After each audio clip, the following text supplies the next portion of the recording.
नमस्कार, आप देख रहे हैं जनता टीवी। मैं हूं आपके साथ अमन त्रिपाठी। बुलेटिन में रुक करेंगे 2 मिनट में 10 बड़ी खबरों की ओर। उत्तरकाशी में सीएम धामी ने किया रोड शो। हजारों की संख्या में उमड़े लोग। दीदी भूली महोत्सव का भी किया शुभारंभ।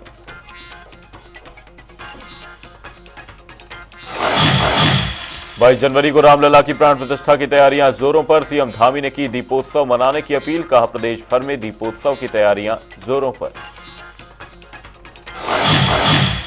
अयोध्या में निर्माणाधीन राम मंदिर में भगवान रामलला की प्राण प्रतिष्ठा का काउंटडाउन शुरू। राजपुर विधायक खजान दास ने कहा, उत्तराखंड में भव्य रूप से की जाएगी प्रभु श्री राम की पूजा अर्चना।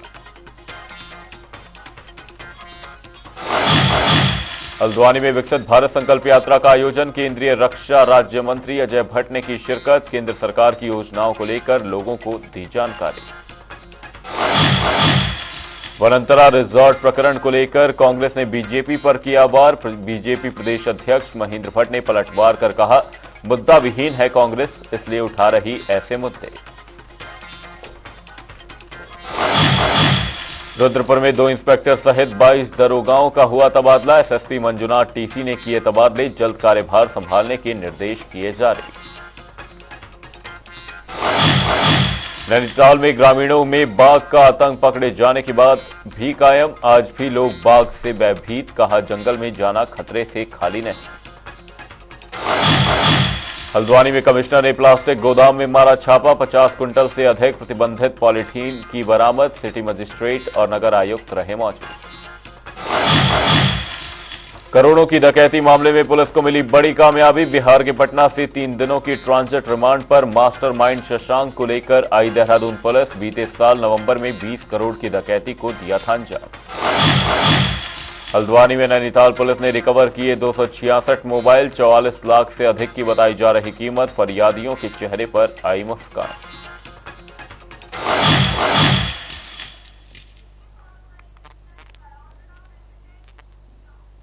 अब बुलेटिन में आगे बढ़ेंगे। रुक करेंगे उत्तराखंड से जुड़ी कुछ अहम खबरों की ओर। अयोध्या में 22 जनवरी को रामलला की प्राण प्रतिष्ठा की तैयारियां जोरों पर हैं। इस दिन को देश भर में दीपोत्सव मनाने की अपील भी की गई है। वहीं इसको लेकर मुख्यमंत्री पुष्कर सिंह धामी का बयान भी सामने आया है। उन्होंने कहा कि प्रदेश भर में दीपोत्सव की तैयारियां जोरों पर हैं। इसके साथ ही स्वच्छता का अभियान भी चलाया जाएगा।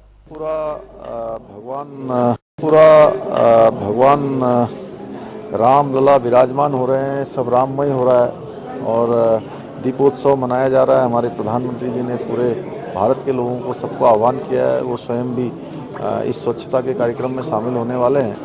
तो प्रदेश के अंदर भी सभी हमारे घाट हैं, प्रमुख धार्मिक स्थान हैं, देव स्थान हैं, सभी स्थानों पर स्वच्छता का अभियान चलाया जाएगा, स्वच्छ किया जाएगा। जिस प्रकार से दीपावली आने से पहले हम सब प्रकार की तैयारियां करते हैं, उसी प्रकार की तैयारियां हमारे सभी विभाग भी अपने अपने स्तर पर करेंगे। और सरकार के निर्देश भी जारी हो गए हैं कि इन सब कामों को प्राथमिकता से करें और दीपोत्सव का त्यौहार स्वच्छता के रूप में ही मनाएं। Thank you. अयोध्या में निर्माणाधीन राम मंदिर में भगवान रामलला की प्राण प्रतिष्ठा को अब कुछ ही दिन शेष हैं। भगवान श्री राम के भव्य मंदिर के लिए देश विदेश से राम भक्तों ने दिल खोलकर दान किया है।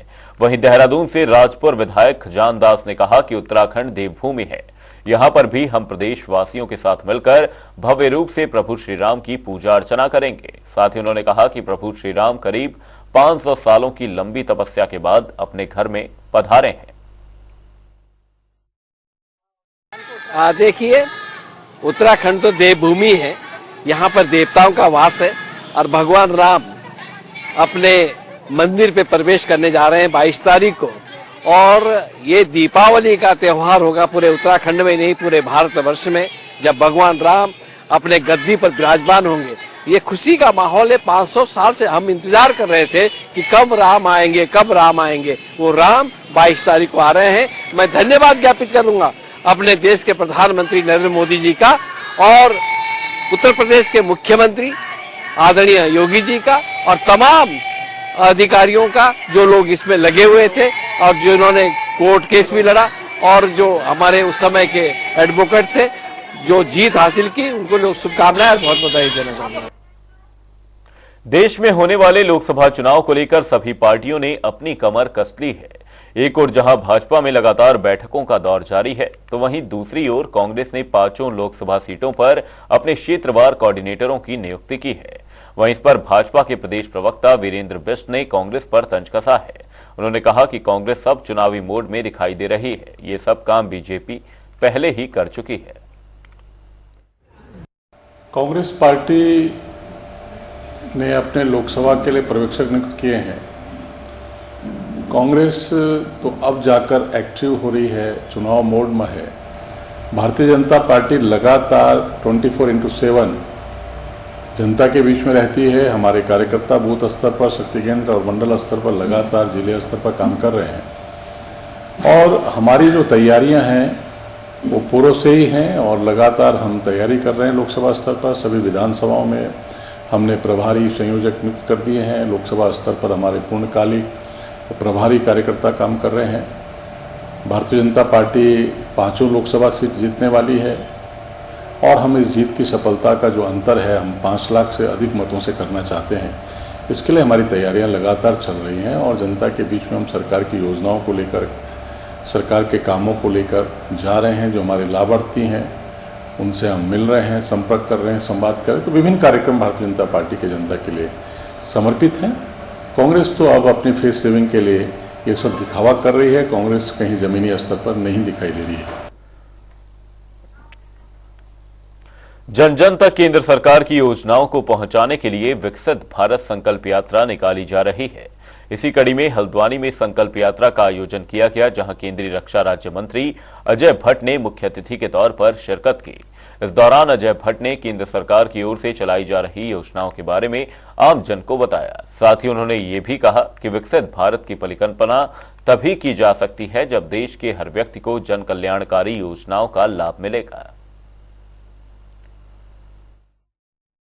विकसित भारत संकल्प योजना, विकसित भारत संकल्प यात्रा, हाँ, संकल्प यात्रा जो इस समय चल रही है, वो मोदी जी की गाड़ी और गारंटी की गाड़ी जिसे कह रहे हैं, इसके आधार पर गांव-गांव में, मोहल्लों में धूम मची हुई है।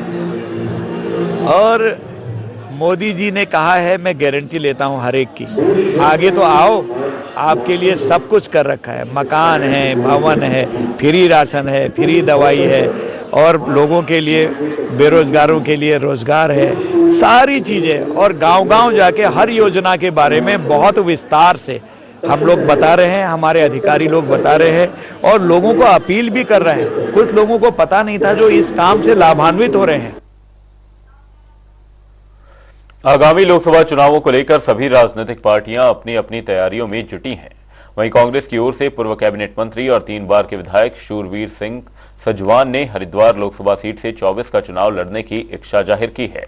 इसके साथ ही उन्होंने कहा कि यदि पार्टी टिहरी और हरिद्वार से भी कहीं से भी टिकट देती है तो वह इन दोनों लोकसभा क्षेत्र से चुनाव लड़ सकते हैं।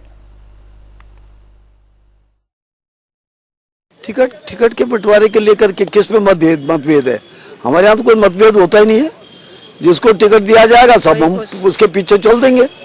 मैंने टिकट की कोई मांग नहीं की, पर अगर पार्टी का आदेश होगा, पहले तो मैं कोशिश करूंगा कि कोई नौजवान लड़े, पर अगर हमारे लिए भी आदेश होगा, हमने तो उस समय जब उत्तराखंड आंदोलन चरम सीमा पर था 1996 में, तब पार्टी ने आदेश किया कि आपको लड़ना है, तो मैं लड़ा।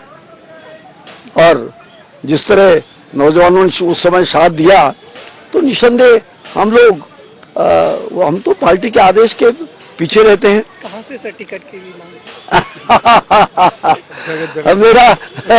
मेरा तो यह है कि मैं लोकसभा टिहरी और लोकसभा हरिद्वार में जहां भी मिलेगा, मैंने एक ही बात पहले दिन कही थी कि लोकसभा हरिद्वार दे दें तो अच्छा, क्योंकि मैं रहता आजकल यही हूं।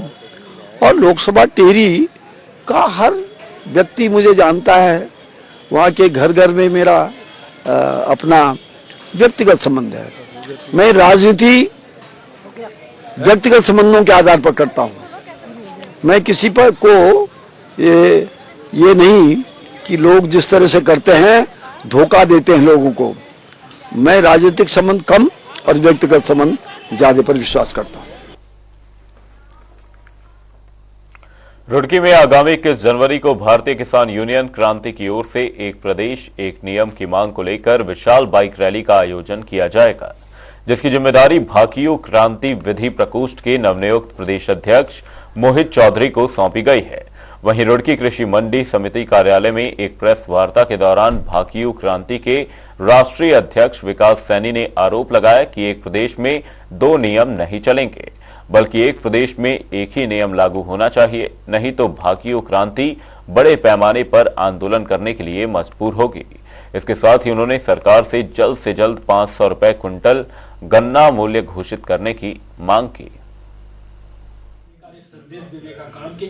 प्रेस की गई है, उसमें मेन मुद्दा है एक प्रदेश एक नियम, और इसी कड़ी में जो है हमारे मोहित चौधरी को विधिक सेल का प्रदेश अध्यक्ष बनाया गया है।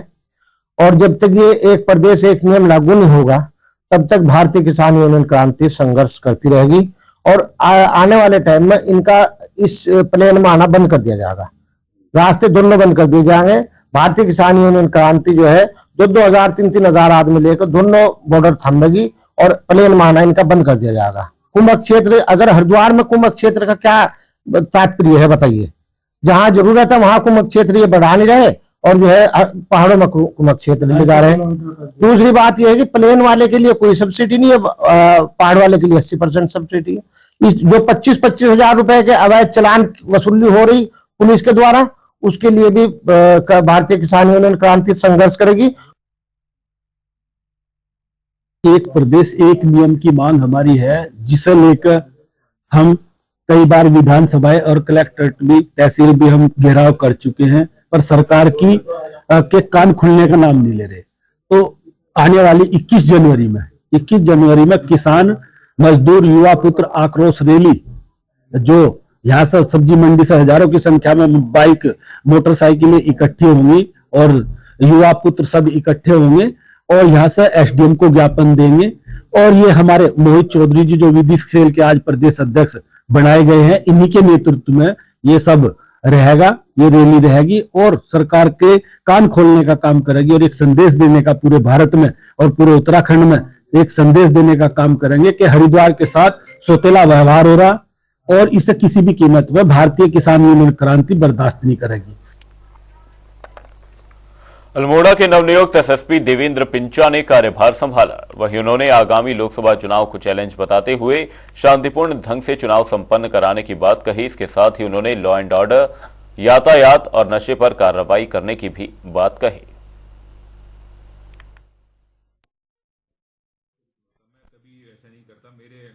देखिए, अल्मोड़ा नो डाउट एक चैलेंजिंग डिस्ट्रिक्ट, उसमें कोई डाउट नहीं है और इसमें मैं मुख्य रूप से जो आजकल नशे की जो समस्याएं हर जगह फैल रही है उसके ऊपर मैं काम करना चाहूँगा, मेरी प्राथमिकता रहेगा।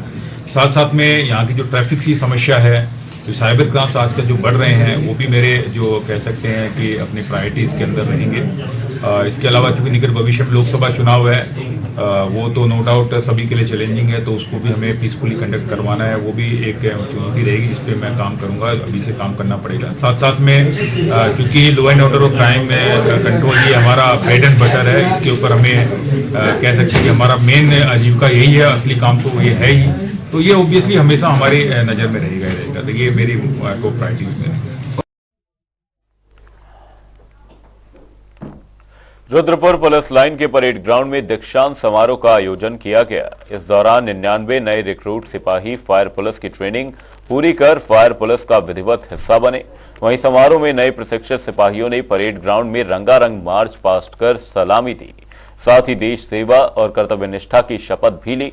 बता दें कि दीक्षांत समारोह में मुख्य अतिथि के तौर पर कुमाऊं रेंज के आईजी मौजूद रहे। अभी तो लाठी है मुट्ठी भर जमीन, पूरा आसमान बाकी है। तो आज का ये पहला प्लाटून, इस चौथे प्लाटून का नेतृत्व कर रहे हैं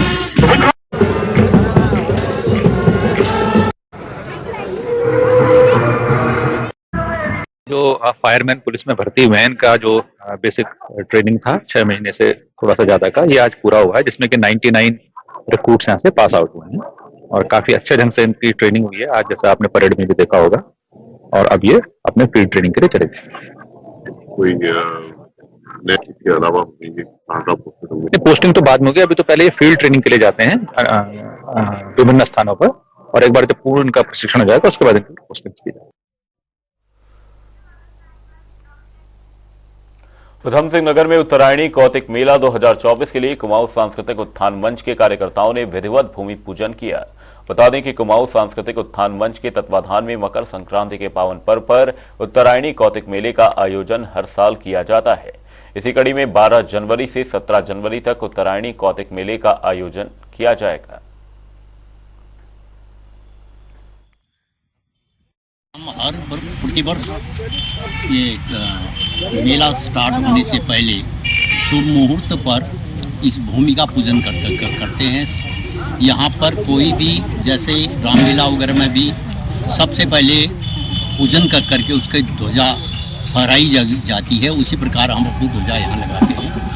किसी भी कार्य को करने के लिए हमेशा हर संस्कृति में देव पूजन किया जाता है। तो इस भूमि में हम इतने पिछले 20 सालों से मेला लगातार करते आ रहे हैं। वो निर्विघ्न हो, कहीं से कोई बाधा ना आए, और जो हम अपनी लोक संस्कृति लोक कला को आगे बढ़ाने की, क्योंकि इस तराई में आकर हमारे संस्कृति हमारे लोक कला को बच्चे भूलते जा रहे थे, तो उससे परिचित कराएं और हमारा जो भी कार्यक्रम हो निर्विघ्न समापन हो बिना बाधा के, इसलिए हम बुलेटिन में फिलहाल के लिए सिर्फ इतना कि जाएगा नहीं जनता डी पर खबरों का सिलसिला रहेगा जारी। तब तक के लिए नमस्कार।